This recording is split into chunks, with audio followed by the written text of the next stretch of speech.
What is up, everyone? Nishi from MST.TV here. So I'm sure that this is a problem that you guys have faced too. Now, I love playing Yu-Gi-Oh, but how many times have you been like on Dueling Book or playing a game at locals against your friends, and your parents come up to you while you're in the middle of playing and complain that you aren't doing any math homework? Never mind the fact that I graduated from university like 2 or 3 years ago, I'm just not doing enough math. Well guys, if you guys have faced a similar problem, this deck right here is your solution. The deck we are talking about today is of course Mathmech, the third archetype coming out in the new Mystic Fighters set this weekend. So we've already talked about Dragon Maids, and Tombox did a discussion about Generids, so we may as well cover all of the decks as you guys requested. Now, all of the Mathmechs are Cyberse monsters, but they do have different attributes. They're all level 4s in the main deck, with the boss monsters being a level 8 synchro, a level 12 synchro, and then 2 rank 4 monsters. Now, the little Mathmechs have effects that activate in the graveyard to buff your extra deck monster or debuff your opponent's monsters, setting up for you to deal a lot of damage. Now, Mathmechs are a deck that revolve around making a single extra deck monster and then OTKing your opponent. There are some effects that could potentially allow the deck to do more than that, allow them to survive for more than a couple of turns. But the way that we're going to look at it, we're going to assume that you're going to be playing an OTK version of the deck. I feel like trying to do anything other than that with Mathmechs just seems to be like really underwhelming or inconsistent, or you just have like better alternatives.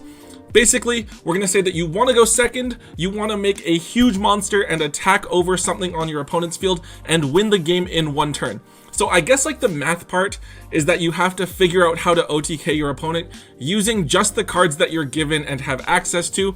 So yeah, let's start off by taking a look at the key cards that are being introduced for the Mathmech archetype in the new set Mystic Fighters. So first up, let's take a look at the 2 tuner monsters we have, Sigma and Nabla.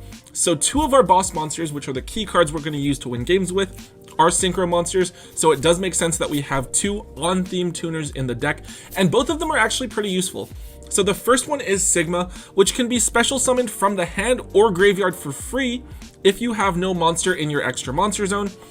This is cool because it's like a free body, right? Because of this, it is ideal to discard this off of something like Signet Mining or Twin Twisters, because it can come back for free. Now, it is important to remember, if you use this effect, you can only go into Cyberse monsters for the rest of the turn. The other thing is that you can also use this as a non-tuner if you already have the other tuner on board. Now, the other tuner is Nabla. Nabla is a really good card. It's probably the one that you want to use your normal summon on in this deck if you have to, and you should probably prioritize searching it out with Signet Mining. So its first effect lets you tribute a Cyberse monster to summon a Mathmech from your deck. Now, this is really key because it allows you to grab a different Mathmech depending on what buff you need to give to your own monster in order to OTK your opponent with, based on the field that they have, right? This deck does play a number of different ways to get different Cyberse monsters onto the board for free outside of just the Mathmech cards. So you can either link with them or you can tribute them with Nabla's effect. Also, Nabla itself gives your monster a buff where it can attack 2 monsters this turn. So if your opponent has 2 monsters on the field in attack mode, this allows you to go for that OTK a little bit more easily, which is really cool. So yeah, both tuners are very solid cards. I would definitely be running 3 copies of Nabla and then 2 to 3 copies of Sigma as well. Okay, next up we have Multiplication and Division. Now, each of these cards is actually really useful, though we don't want to have to normal summon them, and they don't really have ways to special summon themselves out. Rather, it would be better if we summon them using the effect of Nabla, or we revive them from the graveyard using our spell, which we're going to talk about later. So Multiplier lets you turn a level 4 Cyberse monster into a level 8, which allows you to make the level 12 synchro using just 2 monsters, which can be helpful depending on the situation. Also, if it's sent to the graveyard, you can double the attack power of a Cyberse monster in your extra monster zone. Now, this effect is very key in that it allows you to OTK a lot of the time. It is very important to remember that you can double your monster's attack points anytime it's sent to the graveyard, so you do get this card's effect if it's just discarded for something like Twin Twisters. However, it does have to be when the card is sent to the graveyard, so you can't just like discard it at the beginning of the turn, then summon your monster and then apply the boost. You have to already have the extra deck monster in the extra deck monster zone when this card is sent to the graveyard in order to apply the buff. Now, the other one here is Division, which is something I think is really cool. I like this effect a lot. It allows you to tribute an extra deck Monster Zone Cybers in order to summon 2 level 4 Cybers monsters, one from your hand and then one from your graveyard. So this can help you to make the level 12 boss monster really easily, bringing 2 other cards out by itself. Now I believe that the best way to utilize this effect is by summoning Link Disciple, which is a Link 1 that can be made with any level 4 or lower Cybers monster.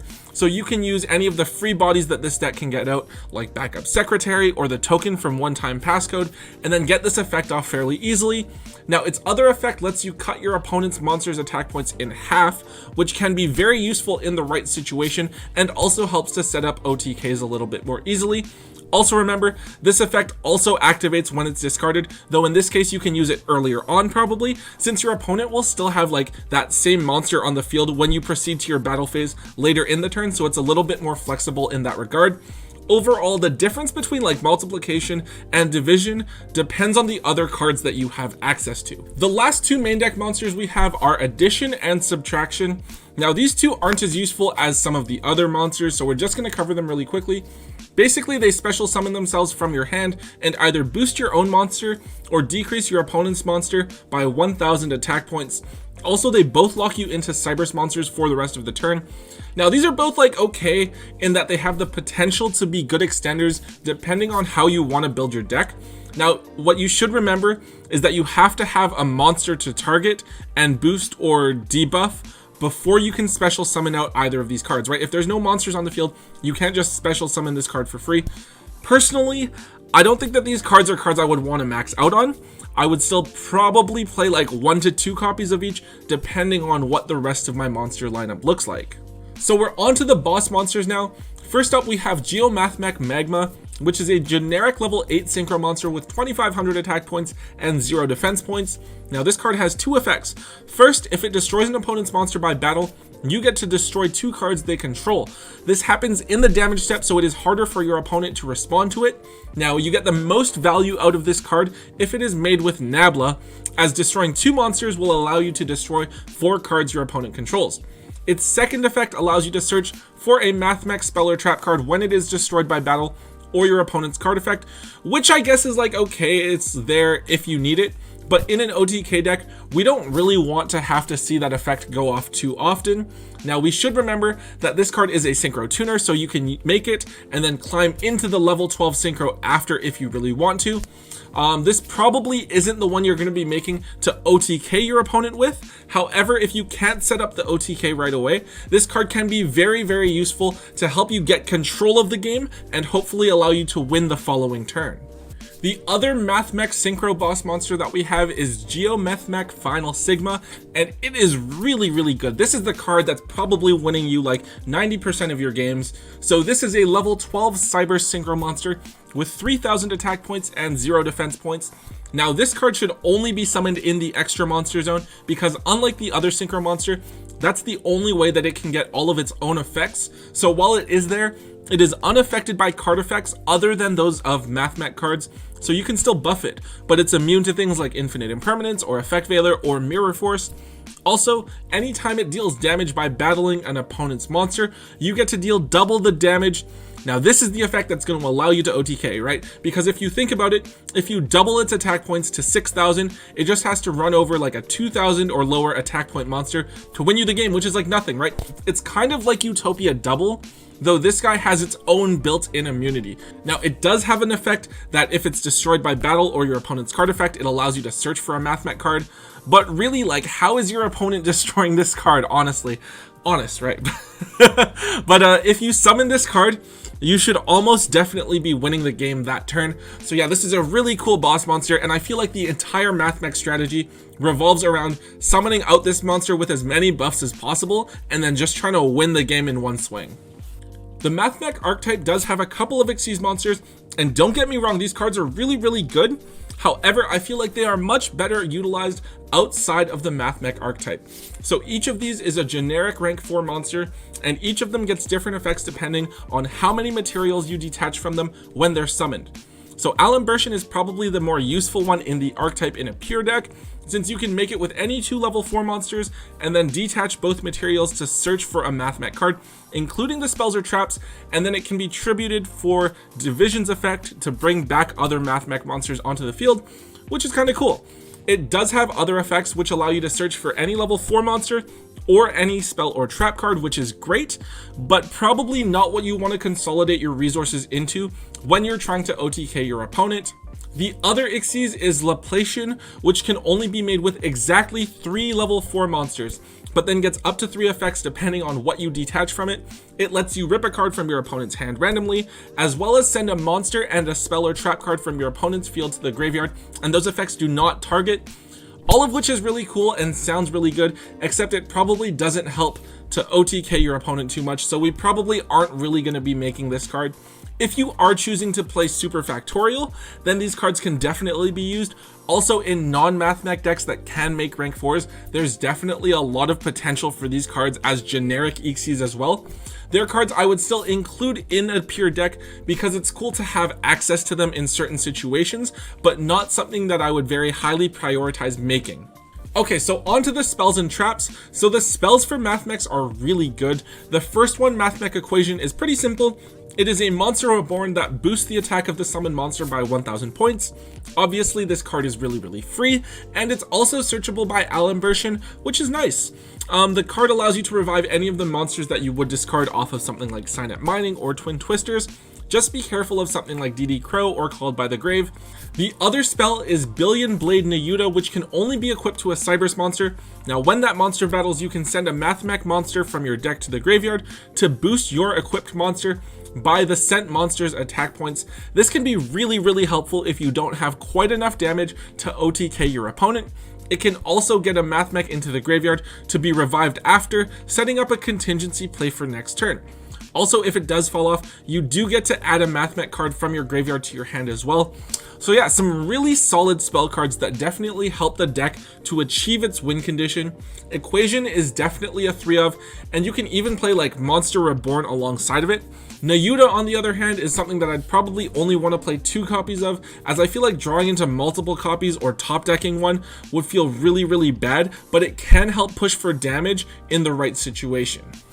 And finally, we're on to the trap cards. So the trap cards aren't nearly as good as the spells, to be completely honest, because like they're trap cards, right? So they're pretty slow and they don't help with OTKing your opponent, so we probably don't want to see them too often. Anyways, first we have Induction, which is honestly like the worst card in the Archetype. It boosts your Cybers monsters by 500 attack points, which is like whatever, right? Also, if you have a Mathmech on the field, you can send this card face up to the graveyard to pop a card. Honestly, not what the deck needs at all, not really strong enough to justify a spot in the deck. Now the other card here is actually really good, Mathmech Super Factorial. This card summons 3 Mathmechs with different names out of your graveyard, and it allows you to overlay or synchro with them.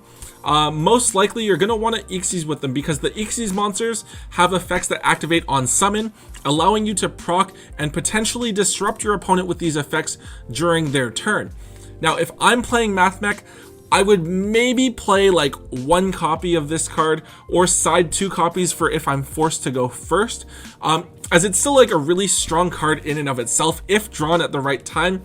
Remember though, that in order to resolve Super Factorial, you have to have a zone to summon it in, which means you don't have Final Sigma in your extra monster zone, which means the game probably isn't going very well for you anyways. Nevertheless, the card itself is really strong. You just have to balance out like the costs and benefits of playing such a powerful trap card in an OTK deck. Alright, and finally guys, we are going to take a look at some of the non-Mathmech options for you to run in your Mathmech OTK deck. So first up, the deck looks for some free Cybers monsters to put onto the board, either to link with, synchro with, or tribute with Nabla. Remember, a lot of the time we are restricted into only summoning Cybers monsters, so for the sake of consistency, that's what we're going to limit ourselves to. Now, Balancer Lord is a really useful card that's basically a staple in this deck because it is a level 4 Cybers body, so you can synchro or Ixies with it. You can also pay 1000 life points to get an extra normal summon. It does have another effect where if it's banished, you can summon a level 4 or lower monster from your hand. So if you have a lot of Mathmechs in hand and you can't unload them, that might be a useful effect. I think that people have actually talked about playing Gold Sarcophagus in the deck, as it would allow you to proc this effect for free, although that is a -1, so be careful. Next, we have one-time passcode, which gets you a level 4 Cybers token on board for free. The token can be used to link or synchro. Remember that you cannot Xyz with a token, but it is a free body nonetheless. And then we also have Backup Secretary, who is a level 3 Cybers monster that special summons herself out for free if you control another Cybers. In this case, as a level 3, we're probably not going to overlay with it, but you can synchro with it into something like Cybers Quantum Dragon. Now, of course, this is a Cybers archetype, and Signet Mining is unfortunately something that you have to play in this deck. It literally grabs anything out of the deck. It's really, really good, and even the discard isn't so bad, since you can just revive the thing that you dump with something like Equation. And then finally, we have to talk about Gametial. So we should be running at least Gametial, maybe even more Kaijus to run over, right? Because if your opponent sets a monster, it's hard to deal battle damage to them, especially since this deck doesn't have any piercing damage. So I definitely recommend playing Gametial so that you can give your opponent that monster to run over for yourself. Now, you do have the option of playing more Kaijus, like an entire Kaiju engine with Kaiju Slumber, but personally, I think that would be a little bit too cloggy, since you do need to see a healthy amount of Mathmech cards in order to OTK your opponent. Now, the rest of your deck is probably pretty standard stuff, like Hand Traps, Infinite Impermanence, or Called by the Grave, depending on what you want to play. I want to give a special mention to Nibiru here, since if you can Nibiru your opponent at just the right time where they don't have too many monsters on board, or they only have really weak things, you can give them a token with low enough attack points for you to OTK them through as well. Just be sure that they can't combo off with the token after, and if you do go for this play, make sure you summon the token in attack position. Alright guys, that is it for this video. Hopefully you guys understand all of the archetypes coming out in Mystic Fighters just a little bit better now. So please let me know in the comments section below what you guys think of the Mathmech archetype, as well as what you guys are looking forward to playing from the new Mystic Fighters set. Remember also that it is Yu-Gi-Oh! Day this weekend, so you don't want to miss that.